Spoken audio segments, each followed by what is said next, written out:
Bonjour, nous voici venus à ce grand jour juste avant Noël où mon oracle de la messagère est venu au monde, est venu dans notre monde visible. Ça fait des années que ce projet me tenait à cœur et en même temps je l'avais laissé un petit peu dormir et les choses se sont très bien faites puisque je l'ai commencé il y a 4 ou 5 ans quand j'étais dans une autre vie.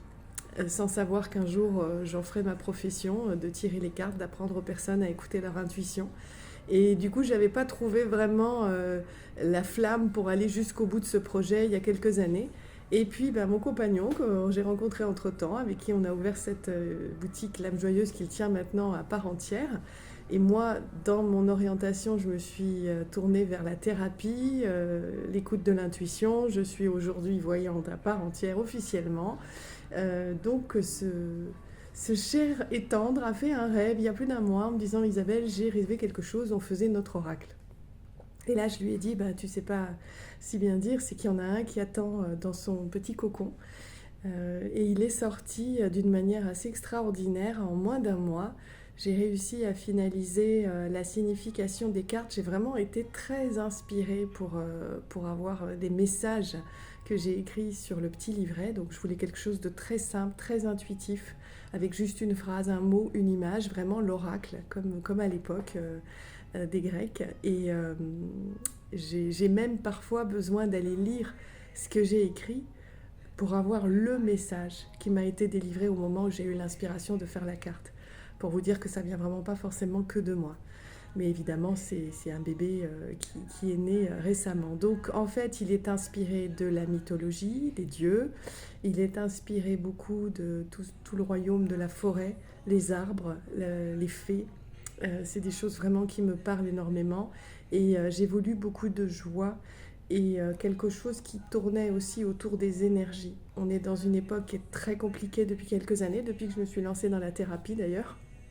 C'est, on est cerné par des énergies extrêmement négatives et le piège qui nous tend, qui nous pend au bout du nez, c'est de tomber dans ces émotions négatives, d'aller dans le doute. Et là, j'ai voulu quelque chose qui mette le doigt sur ces énergies négatives, mais sans en diaboliser les effets, simplement pour être lucide et conscient et se rendre compte qu'on a le choix, qu'on peut avoir de l'espoir, qu'on peut se relever et qu'il y a des actions à faire et à mener pour sortir de cette léthargie, de ce doute, de ces angoisses. Donc voilà l'objectif de ce jeu, c'est vraiment d'éclairer une situation, d'éclairer votre chemin. J'espère que ce sera le cas, j'ai déjà des petits retours et je suis vraiment preneuse dans les commentaires des retours et des questions que vous pouvez avoir sur des cartes. Vous verrez, il y a donc le message, le symbole, je vais vous expliquer carte par carte. Je remercie infiniment Christophe, donc, qui tient la boutique L'âme joyeuse à Ops, où vous trouverez ce jeu en exclusivité, et mon fils Thomas, qui m'a vraiment inspiré, qui a été un guide pour certaines cartes, en me faisant vraiment taper dans le mille ou revoir une image qui n'était pas celle que je voulais exprimer. Donc merci à tous les deux, et j'espère que vous allez prendre beaucoup de plaisir à utiliser ce jeu. Donc je vais assez vite passer sur les cartes que je vais évidemment vous détailler ensuite, hein. Donc on a la série de 1 à 6, ce sont les personnages et les éléments.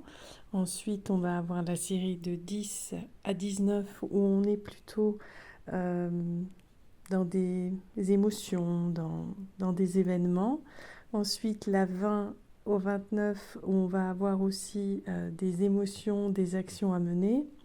La série de 30 à 39 où on est sur des énergies plutôt négatives, bloquantes, freinantes, sauf la dernière, on verra pourquoi. La série des 40 où on est sur les dieux, la mythologie qui m'a inspirée, qui viennent en protection ou en appui. Et la dernière carte qui n'a pas de numéro. Donc, elles sont constituées donc d'une image avec, quand il y a besoin, une référence à un minéral qui peut vous aider à améliorer le conseil de la carte. Et pour chacune des cartes, il y a ce petit livret donc, qui est remis avec le jeu, hein, qui se plie. Donc il est volontairement très facile à transporter dans sa petite pochette. Et donc en fait, quand vous allez ouvrir, vous allez avoir l'explication du jeu, les exemples de tirage que je propose en atelier intuition, et vous avez la phrase très simple qui m'a été inspirée. Quand on a la carte, il suffit de s'y référer, le but étant que ce soit extrêmement intuitif, en tout cas je vous le souhaite. Donc la première carte du jeu, c'est la carte du jeu, le corbeau. Donc le corbeau, c'est mon animal totem, c'est aussi le messager de l'invisible. Et pour améliorer la puissance de cette carte et de toutes les énergies que vous pouvez capter, on a la pierre cristal de roche. Donc vous voyez, c'est la carte qui fait aussi la couverture de tout le jeu. Donc la carte numéro 1 vous dit « Tu es le messager de l'invisible qui peut accéder au mystère et transmettre les connaissances pour éclairer le chemin des autres. Cherche et étudie les sciences occultes, la spiritualité, l'ésotérisme. Accepte ta pardon pour trouver la sagesse et la paix intérieure. » Là, on est vraiment sur la carte qui a lancé ce jeu. C'est pour ça que j'ai écrit un petit peu plus. Après, je vais passer rapidement. Donc, vous avez la femme ou la consultante. Vous avez l'homme ou le consultant. Ça peut être un homme ou une femme, évidemment. Et vous avez les éléments sur lesquels j'ai ajouté une référence au Maheo, donc la roue de médecine, avec les 4 directions qui ont créé le monde. Et là, en l'occurrence, celle de l'air, qui invoque la légèreté, de laisser aller son esprit, sa communication, être souple. Donc vous avez la turquoise et vous avez l'aigle, qui est la direction est dans la roue de médecine. Ensuite, vous avez le feu. Le feu, donc c'est l'énergie. Vous avez tout le feu intérieur, la vitalité. Et le coyote pour les émotions avec la direction sud. La direction ouest avec le grizzly. Et vous avez la pierre qui est la pierre de lave pour l'ancrage à la terre, la force de l'ancrage. Et enfin l'eau avec la direction nord, le bison blanc qui invoque la sagesse des anciens, la sensibilité, l'intuition et la pierre de lune pour laisser parler justement cette intuition, ces émotions qui sont des alliés. Ensuite, on va quitter les éléments.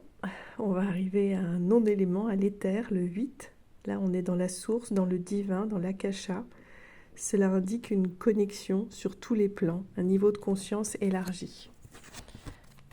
Enfin, la dernière carte de cette série, c'est l'activité, le travail, les occupations, avec la cornaline, parce qu'on rayonne, on ouvre aux autres, on est dans la joie.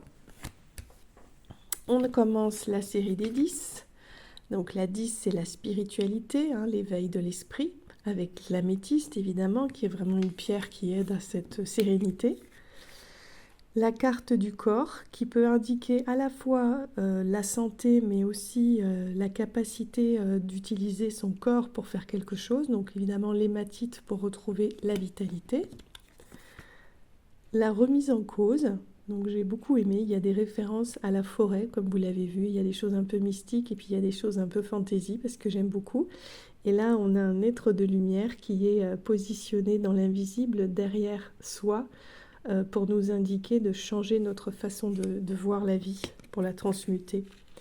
La carte de la Renaissance, comme son nom l'indique, avec une petite référence au tarot, puisque c'est la carte numéro 13, qui normalement est celle de mort et renaissance, mais moi j'ai voulu faire que la Renaissance et la page qui se tourne. La carte numéro 14, on refait un petit peu un clin d'œil à la forêt et aux fantaisies avec le futur, donc elle indique qu'il va se passer quelque chose dans le futur de la personne, de la situation. Cette carte que j'aime beaucoup, qui est la carte de la transformation, et donc qui dit que de la roche, de l'argile, de ce qui semblait rigide et dur, eh bien la vie est en train d'émerger. C'est une carte très positive d'évolution et de changement en cours. La carte 16, on a le courage du cœur, et donc elle indique une grande capacité à se relever, à avancer. Et là, on a une pierre qui est l'œil de tigre, la confiance, on s'ouvre aux autres. La 17, mon ami Ganesh, la résilience, savoir surmonter ses émotions, savoir surmonter les obstacles, lâcher prise, croire. Et donc pour ça, l'onyx peut aider à dégager tout ce qui est toxique. et à protéger aussi. Ganesh est un protecteur. La carte 18 avec un arbre qui inspire l'enfant intérieur. La carte de l'imagination avec l'apatite bleue. La corne d'abondance avec l'aventurine qui est symbole de chance et de prospérité chez nos amis chinois. Donc là, on a vraiment une récolte abondante et méritée. On passe dans la série des 20. Donc là, on a un choix à faire. Et quand on ne sait pas quoi choisir, la fluorine peut éclairer votre esprit et guider vos choix. 21, j'aime beaucoup la joie avec la citrine. Amusez-vous, mettez un peu de fun dans votre vie. La carte de l'amour de soi, l'amour des autres avec le quartz rose. Le feu de l'amour aussi, on peut avoir ça dans la passion, ça dépend des cartes qui sont à côté. Cette carte, je l'aime beaucoup, la carte de l'espoir avec l'amazonite. Vos prières sont entendues. Il y avait quelque chose de mystique quand j'ai vu cette carte. J'avais envie de faire quelque chose qui disait que quoi qu'on pense et quoi qu'on fasse, on est connecté à l'univers, on est entendu. Et cette carte représente cette connexion du cœur, en fait, de garder l'espoir. Ici, la carte de la rencontre, donc une rencontre amoureuse ou une rencontre amicale. Toujours est-il que c'est accueillir ce qui vient à soi, avoir confiance. La carte de la surprise, comme son nom l'indique, et je l'ai voulu très colorée, parce que c'est une surprise que j'ai décidée joyeuse, un événement proche. La carte des relations avec Mercure, donc le dieu de la communication, des voyages, des messages. Et là, en fait, elle a un double sens. Cette carte, c'est vraiment de faire des rencontres, d'élargir ses réseaux, d'ouvrir au maximum. Ça peut être aussi des réseaux Internet, etc., de partager. Mais quand même, il y a une labradorite pour faire attention à avoir un entourage positif. La carte 27 avec l'obsidienne œil céleste qui, comme son nom l'indique, et là on retourne dans la forêt, vous indique qu'il faut nettoyer et purifier votre corps, votre esprit, vos pensées, vos relations, votre lieu de vie. Il y a vraiment une carte qui indique un gros nettoyage à faire. La carte de la colère, avec cette colère, ce feu intérieur qui ronge, d'où la holite, qui peut vraiment apaiser des colères. Donc, colère qui ralentit et qui est négative. Dans la même idée, la tristesse qui ralentit, qui est négative. Donc la cornaline peut aider à retrouver la joie. On passe dans la série des 30. Alors là, ça va être un peu lourd, mais on finit en beauté. Donc voilà la carte, je trouve, qui représentait bien la peur d'avancer, la peur d'aller au bout dans la lumière. Et donc là, l'obsidienne œil céleste peut vraiment être une aide pour débloquer tout ça. Le doute, avec une décision qui doit être prise. Cette carte pyrite vous donne le courage de prendre la décision. Là, on dit vraiment apaiser le mental, écouter son cœur. Ça ne veut pas juste dire tu hésites, c'est vas-y, écoute ton cœur. Les blessures de l'ego, j'aime beaucoup cette carte avec la rhodonite. C'est vraiment une carte, on pourrait croire, oh là là, je suis blessée, je souffre. Non, c'est une carte C'était un message qui était inspirant. Ce n'est pas l'autre qui te fait du mal, c'est ton passé et la perception de la réalité. Prends du recul, pardonne et avance. D'où la rhodonite. Voilà, on ne reste pas sur une blessure. Le poids du passé. J'ai trouvé aussi cette carte un peu lourde avec tout ce qui a pu être transmis, les histoires qu'on a pu avoir et les croyances qui pèsent et qui empoisonnent. Il y a trop de mélancolie. Donc là, c'est vraiment plus une indication de ne pas rester dans cette situation alourdissante.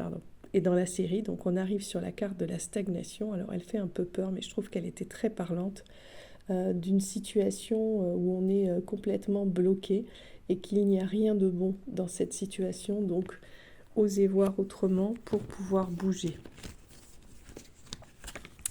Ensuite, on a la carte oppression. Donc là, comme on le voit, la personne est cernée et ce peut être soit des vraies personnes, soit des entités, des énergies, des pensées qui sont extrêmement toxiques et dont elle n'est pas libre, d'où l'obsidienne œil céleste.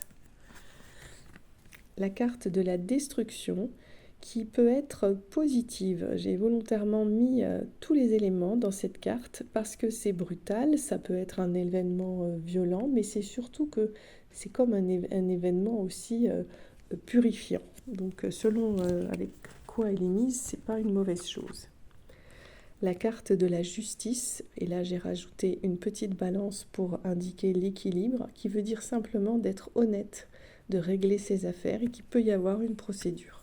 C'est pas obligatoire, mais ça peut aller jusque-là. La carte de la traversée du désert, on voit bien que ça ne sert à rien de monter dans la barque. Donc là, c'est vraiment de faire prendre conscience qu'une période difficile arrive et qu'il ne faut pas s'acharner sur un projet ou une situation parce qu'on ne va pas y arriver. Et pour terminer cette série un peu négative, je vous ai dit que Christophe m'avait aidé à créer ce jeu. Eh bien, il y a la carte de l'âme joyeuse avec le logo de la boutique ésotérique à Hobbs où est vendu ce jeu. Et vous avez la grâce divine, c'est une carte d'intervention magique qui vous dit que tout est parfait et d'avoir confiance. Merci Christophe pour cette carte. Ici, vous avez les dieux, l'intervention des dieux qui aident. Donc on a Sekhmet, la déesse de la guerre, qui elle vous invite à avoir un combat juste pour la victoire, d'être brave, sinon d'accepter la paix. Vous voyez, il y a un corbeau en haut à droite qui indique que c'est une carte maîtresse avec un guide. Et ce guide vous dit de ne vous battre que si le combat est juste ou d'accepter la paix. Ici, vous avez la déesse Hécate aussi avec le corbeau en haut à droite et le symbole en haut à gauche, c'est la déesse de la lune. Et cette déesse de la lune et des magiciens, elle vous guide dans vos actes et dans votre sensibilité. Elle vous dit de faire confiance à votre intuition et de vous révéler. Thanatos, le dieu des morts, avec aussi ce corbeau et puis le cube de Métatron. J'aime beaucoup cette image où il regarde d'une manière très solennelle, très grave, puisque c'est le dieu des morts. Il regarde ces petits fantômes et ces petites fées qui sont en bas à gauche. Et là, ça indique vraiment que votre esprit est appelé par les anciens, par l'invisible, et de l'écouter sans crainte. Vous êtes protégé. Cette carte, Janus, avec l'Ouroboros, l'alpha et l'oméga sur la porte, et puis le corbeau en haut à droite. Donc c'est le dieu des portes, des commencements et des fins, qui vous dit d'accepter les cycles de la vie en toutes choses et toutes situations, à lâcher prise pour commencer autre chose ailleurs. La dernière carte des dieux et des déesses, Iji, la santé, c'est la déesse de la santé et de la médecine qui vous dit que vous avez des capacités pour soigner le corps, l'esprit de l'entourage, d'approfondir vos connaissances dans ce milieu parce que vous pouvez aider les gens. Et enfin, la dernière carte qui, elle, vous voyez, elle a 4 corbeaux. Cette carte, c'est la carte suprême, la source, Dieu, le grand esprit, l'invisible. Elle vous dit que quoi qu'il se passe, tout est positif, tout vous invite à lâcher prise dans la confiance. Elle ne se recouvre pas. Voilà pour ce jeu.